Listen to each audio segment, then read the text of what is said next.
Hello friends, ఎలా ఉన్నారు? అందరికీ గుడ్ మార్నింగ్. అందరికీ ముందుగా అయితే హ్యాపీ సండే. ఇంకా సండే టైం వచ్చేసి చూడండి 9 o'clock అయింది.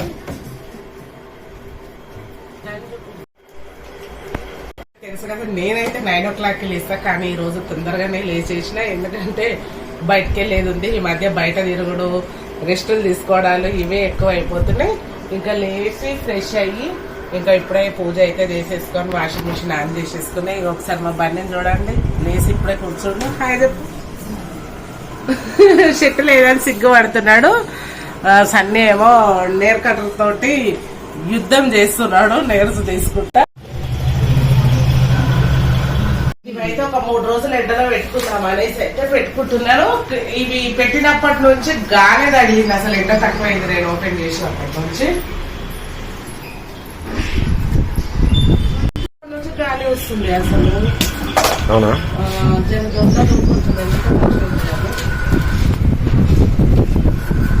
నిన్న ఇవన్నీ రొట్టె కోసం పెట్టినా ఏం టిఫిన్ అనేసి నువ్వు పునుగులు అవి అంటే ఓకే ఆయిల్ ఫుడ్, ఎందుకని అన్ని ఇళ్ళకి వెళ్ళి తీసేసి కొన్ని నానబెట్టేసి ఫ్రిడ్జ్ క్లీన్ చేసుకోవాలి. లోపల మొన్న కూడా మీద క్లీన్ చేసేసిన. వాషింగ్ మిషన్ ఎందుకట్లా సౌండ్ వస్తుందేమో. ఎప్పుడు వస్తుంది? కొత్తగా ఇలా కొత్తగా చూస్తున్నా. ఇప్పుడు చాయ్ ఏమో అవసరం లేదా? చాయ్ కావాలి ఖచ్చితంగా. టిఫిన్ చేసినా కదా. టిఫిన్ చేసిన కదా. టైం పడుతుంది. ఎంత టైం పడుతుంది టిఫిన్ కి? ఏం కూడా చేసేస్తాయి. సింపుల్ చట్నీ ఈ రోజు. అవునా?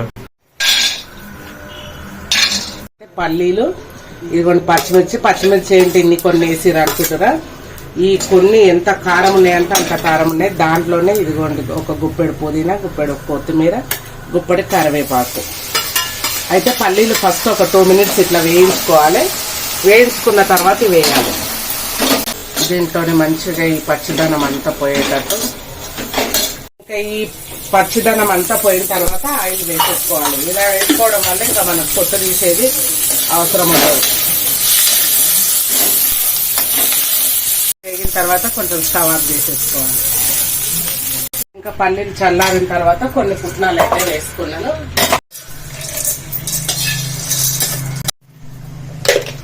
సాల్ట్ వేసేసుకొని మిక్సీ పట్టేసుకోవడమే మెత్తగా. ఇంకా చట్నీ అయితే రెడీ అయిపోయింది.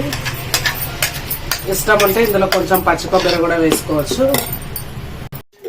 పోపు అయితే కంపల్సరీ కదా మనకి.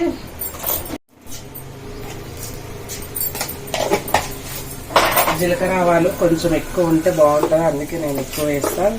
చట్నీ చూడండి మీడియంలో చేసుకున్నాను.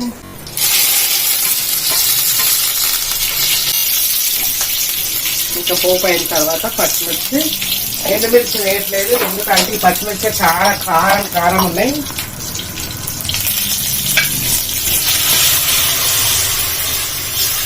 ఇంకా చట్నీ అయితే రెడీ అయిపోయింది దోశలోకి.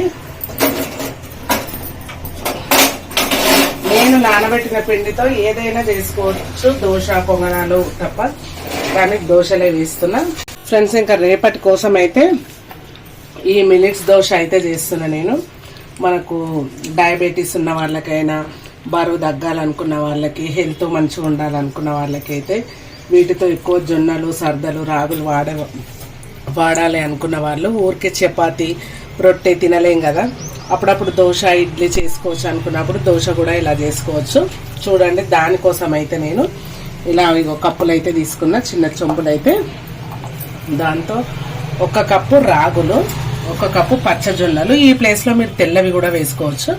అలాగే 1 కప్పు మినపగుళ్ళు, 1 కప్పు సర్దలు. దీని క్వాంటిటీనే అవుతుంది ఇది. ఇంకో చెంబు లేనందుకు నేను గ్లాస్ అయితే పెట్టేసిన. దీంతో రేషన్ రైస్, 1/2 teaspoon మెంతులు, 1 గుప్పెడు అటుకులు. ఇప్పుడు వీటిని అయితే మనం నానబెట్టేసుకుందాం. మరి అయితే మనకు ఈ జొన్నలు, ఈ రాగులు అనేది కొంచెం ఎక్కువసేపు పడతాయి. అందుకోసం అనేసి నేను ఈ మినపప్పు, అటుకులు, మెంతులు ఇవి ఒక దగ్గర నానబెట్టుకోవాలి. 3 ఒక దగ్గర నానబెట్టుకోవాలి. రేషన్ రైస్, ఈ మినపగుళ్ళు, అటుకులు మిక్సీ పట్టేటప్పుడు ఇవి మనకు తొందరగా మిక్సీ అయిపోతుంది. అందుకని ఇవి కొంచెం సపరేట్ నానబెట్టేసుకోవాలి. అయితే ఇవి నేను బయట చపాతీ కోసం అనేసి ఎండలో పెట్టినాను. దాంట్లో నుంచే తీసిన, అందుకే కొంచెం ఏమైనా చెత్త ఉందేమో చూసుకుందామని ఇదిగోండి అన్ని కలిపేస్తున్నా.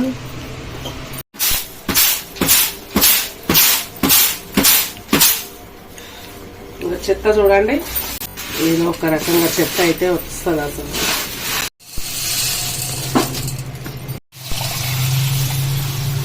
మంచిగా ఒక 4-5 సార్లు అయితే కడిగేసుకోవాలి. దీంట్లో పొట్టంతా పైకి వస్తుంది చూడండి, పొట్టంతా పైకి వెళ్ళిపోతుంది. ఫ్రెండ్స్ ఇంకా ఉదయం అయితే నానబెట్టేసుకున్నాను కదా, చూడండి మంచిగా అయితే నానిపోయింది. ఇదిగోండి ఇందులోనేమో కొంచెం రైసు, మినప్పప్పు, అటుకులు, మెంతులది ఇది. ఇంకా ఇవేమో రాగులు, జొన్నలు, సజ్జలు. అయితే ఇప్పుడు ఎండాకాలం కదా, మనం నానబెట్టిన నీళ్లు వంపేసుకొని మళ్ళీ ఒకసారి మంచిగా నీట్గా కడిగేసుకోవాలి. ఇలా పైన కొంచెం ఈ నురగలాగా వస్తుంది కదా, ఈ నురగంతా వెళ్ళిపోయే వరకు నీట్గా కడిగేసుకొని మిక్సీ పట్టేసుకోవాలి. లేదంటే కొద్దిగా స్మెల్ అలాగ వస్తుంది. ఇలా కడిగేసుకుంటే ఆ స్మెల్ అనేది రాదు. చూసిరా నురగంతా పోయింది. ఇంకా దీంట్లో కూడా సేమ్ అంతే. ఇంకా ఫస్ట్ వచ్చేసి అయితే మినప్పప్పు వేస్తున్నా. ఇదైతే తొందరగా అవుతుంది మనకు. ఈ దోశకి ఇది కొంచెం మంచిగా మెత్తగానే ఉండాలి, మంచిగా మెత్తగా అయ్యేటట్టు. ఇది గుండు పప్పు కదా, డబల్ అవుతుంది కదా, మంచిగా ఎంత మెత్తగా వచ్చిందో చూడండి. ఇంకా ఇప్పుడు ఇవన్నీ ఈ మిలిట్స్ కూడా వేసేసుకొని దీనికి కొంచెం ఎక్కువ టైం పట్టింది. ఎందుకంటే ఇవి తొందరగా, మెయిన్ వచ్చేసి ఈ రాగులు చూస్తే చిన్న చిన్నవి ఉంటాయి. మనం ఇంతసేపు నానబెట్టినా కానీ తొందరగా కావు. ఇక దీంట్లో అందుకే నేను వాటర్ కూడా వేసేసుకొని ఇంకా మూత పెట్టేసుకొని ఒకటేసారి స్పీడ్గా గ్రైండ్ చేసుకుంటా. ఇదైతే ఒక 8 గంటల నుంచి 10 గంటల వరకు నానాలి. తొందరగా అయితే మనం ఇడ్లీకి, దోశకు 1 గంట సేపు 2 గంటలలో నానితే సరిపోతుంది. కానీ ఈ మిల్లెట్స్ వేసుకుంటే మాత్రం పక్కా 8 గంటలు అయితే నానాలి. ఇది మాత్రం గుర్తుపెట్టుకోండి. ఇక చూడండి మంచి ఇలా మెత్తగా ఉండాలి. రాగుల కోసం అయితే నేను పలచగా చేసేసిన. అంటే ఇక మళ్ళీ మనం వాటర్ వేసుకునే అవసరం ఏముండదు. ఇంకా దీంట్లో ఒక 1.5 టీ స్పూన్ సాల్ట్, ఒక 1/2 టీ స్పూన్ సోడా. ఎందుకంటే ఎండ కదా, ఇది వేయకుండా నడిచిపోతుంది, వంగుతుంది అనమాట తొందరగా. ఇప్పుడైతే దీంట్లో నేను స్పూన్ పెట్టకుండా చేయితే పెడుతున్నాను. చెయ్యి అయితేనే మంచిగా కలుస్తుంది. ఈ దోశ కలర్ ఏం రాదు. దీంతో తప్ప పొంగనాలు ఏవైనా వేసుకోవచ్చు. మెయిన్ పిల్లలు, తినని పిల్లలు ఉంటారు కదా, రాగులు, జొన్నలు, అలాంటి వాళ్ళ కోసం, అలాంటి పిల్లల కోసం, ఇంకా ఈ డయాబెటీస్ ఉన్న వాళ్ళకి బాగా పనిచేస్తుంది ఇదైతే. ఇందులో నేను కొన్ని రైస్ వేసిన కదా, మీరు రైస్ వద్దు అనుకుంటే ఆ రైస్ స్కిప్ చేసుకోవచ్చు. ఖాళీ జొన్నలు, రాగులు, సద్దలతోటే చేసుకోవచ్చు, పప్పుతోటి. కాకపోతే నేనైతే కొంచెం కలిపిన. మీకు వద్దు అనుకుంటే ఏం అవసరం లేదు, బియ్యం స్కిప్ చేసేసేయండి. పిండి ఈ విధంగా ఉంటే అయితే దోశ మంచిగా వస్తుంది. ఇక వాటర్ అయితే అసలు ఏం పట్టవు. నేను ఇంకా వాటర్ పట్టకుండానే వేసేసుకున్నా. ఎందుకంటే ఈ రాగులు తొందరగా మెదగవు కాబట్టి నీళ్ళు ఎక్కువ వేసుకున్నాను. ఇంకా ఈ పిండి మనకు ఒక 3 డేస్కి అయితే వచ్చేస్తుంది. ఉదయం ఒకటే టైం వేస్తాను నేనైతే దీన్ని.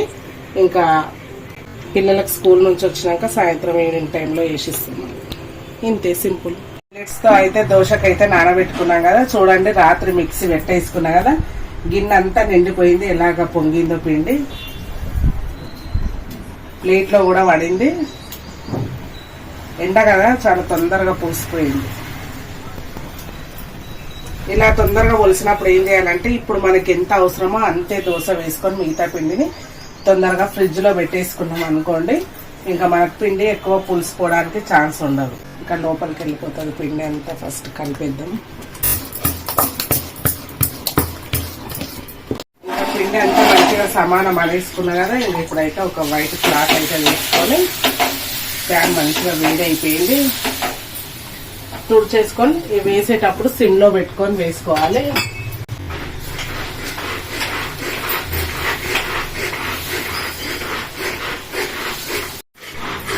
ప్లేన్ దోశ పిల్లలకైతే ఫస్ట్ అయితే ప్లేన్ దోశనే వేస్తున్నా.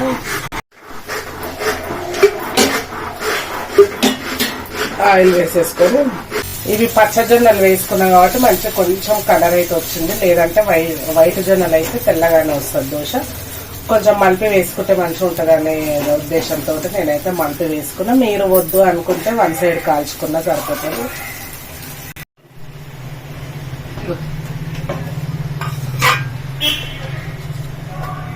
ఇంత బాగా వచ్చిందో చూస్తారు కదా. ఇప్పుడు ఇంకా ప్రతి దోశకి క్లాత్ తో అయితే మనం అనుకోవాలి, క్లాత్ తో అయినా టిష్యూ పేపర్ తోటి అయినా ప్యాన్ తుడిస్తే. ఇప్పుడు కొంచెం తక్కువ వేసుకున్నా, ఎందుకంటే ఇది కొద్దిగా సన్నగా వేసుకున్నామని.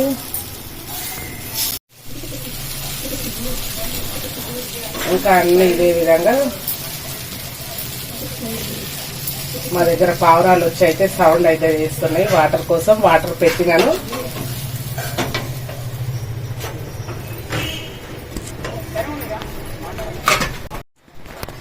ఇంకా డైరెక్ట్ ప్లేట్లలోనే వేసుకున్నా, ఎందుకంటే ఫ్రెష్ అయిపోయారు మా పిల్లలు. నేను ఇక్కడ చెట్టు వేసి అది రెడీ అయిపోయే వరకు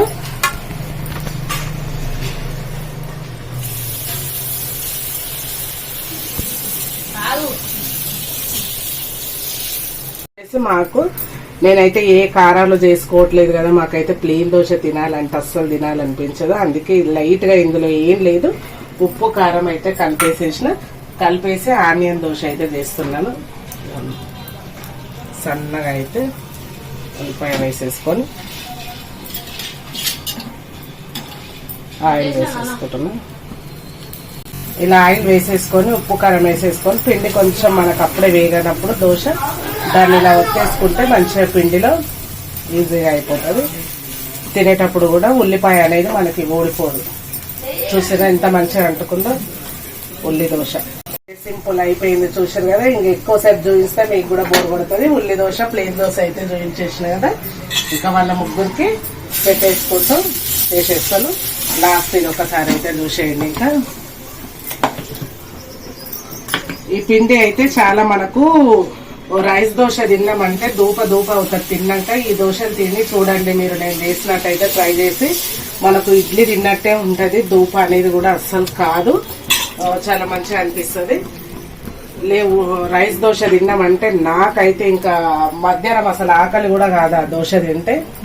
ఇవి తింటే మనకు ఆరోగ్యానికి మంచిది. డయాబెటీస్ ఉన్న వాళ్ళకి ఆల్రెడీ ఈ పిండి వేసేటప్పుడు చెప్పినాను, ఇంకా ఇప్పుడైతే చెప్పట్లేదు. ఇంకా ఆయిల్ వేసేసుకొని ఇలాగ మంచిగా స్ప్రెడ్ చేసుకోవాలి, వదిలేయకుండా కొంచెం ఒత్తేసుకున్నాం అనుకో అది అయిపోతుంది. బాదా వచ్చిందా